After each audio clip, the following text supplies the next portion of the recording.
లైంగిక వేధింపుల కేసులో అరెస్ట్ అయిన టాలీవుడ్ కొరియోగ్రాఫర్ జానీ మాస్టర్కు బిగ్ రిలీఫ్ లభించింది. తెలంగాణ హైకోర్టు అక్టోబర్ 24 ఇచ్చిన బెయిల్ను రద్దు చేయడానికి దేశ అత్యున్నత న్యాయస్థానం నిరాకరించింది. బెయిల్ను రద్దు చేయాలని కోరుతూ ఆ కేసులోని ఫిర్యాదుదారు దాఖలు చేసిన పిటిషన్ సుప్రీంకోర్టులో విచారణకు రాగా జస్టిస్ బేలా ఎం త్రివేది, జస్టిస్ సతీష్ చంద్ర మిశ్రాలతో కూడిన ధర్మాసనం దాన్ని డిస్మిస్ చేసింది. హైకోర్టు ఉత్తర్వులలో తాము జోక్యం చేసుకోలేమని సుప్రీంకోర్టు స్పష్టం చేసింది. జానీ మాస్టర్ తనపై లైంగిక దాడి చేశాడంటూ ఆయన వద్ద గతంలో అసిస్టెంట్గా పనిచేసిన లేడీ కొరియోగ్రాఫర్ పోలీస్ స్టేషన్లో ఫిర్యాదు చేశారు. 2017లో తనపై జానీ మాస్టర్ అత్యాచారం చేశాడని, ఈ విషయం బయట ఎవరికైనా చెబితే చంపేస్తానని బెదిరించినట్లు పోలీసులకు ఇచ్చిన కంప్లైంట్లో పేర్కొన్నారు. షూటింగ్ కోసం వేరే ప్రాంతాలకు వెళ్లిన సందర్భంలోనూ తనపై లైంగిక దాడి చేసినట్లు బాధితురాలు ఆరోపించారు. తాను మైనర్గా ఉన్నప్పుడే తనపై జానీ మాస్టర్ లైంగిక దాడికి పాల్పడ్డాడని, పెళ్లి చేసుకోవాలని ఒత్తిడి చేసినట్లు కూడా ఫిర్యాదులో స్పష్టం చేశారు. దీంతో జానీ మాస్టర్పై కేసు పోక్సో చట్టం కింద నమోదు చేశారు.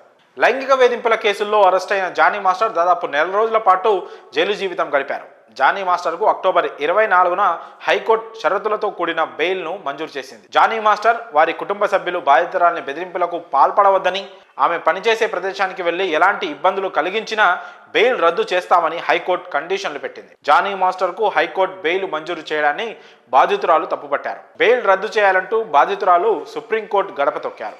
దీంతో సుప్రీంకోర్టులో ఈ పిటిషన్ విచారణకు వచ్చింది. అయితే పిటిషన్ విషయంలో జానీ మాస్టర్కు భారీ ఊరట లభించింది. సుప్రీంకోర్టు ధర్మాసనం పిటిషన్ను డిస్మిస్ చేసింది. ఇక బెయిల్పై విడుదలయ్యాక ఇటీవల జబర్దస్త్ రాకేష్ నటించిన కేసీఆర్ మూవీ ప్రీ రిలీజ్ ఈవెంట్కు జానీ మాస్టర్ వెళ్లారు. అరెస్ట్, బెయిల్ ఇష్యూ తర్వాత స్టేజ్ మీద జానీ మాస్టర్ మాట్లాడడం, మీడియా ముందుకు రావడం ఇదే మొదటిసారి. అప్పుడు ఆయన ఏం మాట్లాడతారనే దానిపై అందరూ ఆసక్తిగా ఎదురు చూశారు. ఈ సందర్భంగా మాట్లాడిన జానీ మాస్టర్ కాస్త ఎమోషనల్ అయ్యారు. ఎవరి జీవితంలో అయినా ఇలాంటివి జరిగినప్పుడు ఎవరూ బయటికి రారని, తనను నమ్మిన ప్రతి ఒక్కరికి థ్యాంక్స్ చెప్పారు. త్వరలోనే అన్నీ బయటికి తెలుస్తాయని జానీ మాస్టర్ అన్నారు. పోక్సో కేసులో ఇరుక్కున్నాక జానీ మాస్టర్కు జాతీయ అవార్డు కూడా దక్కకుండా పోయింది.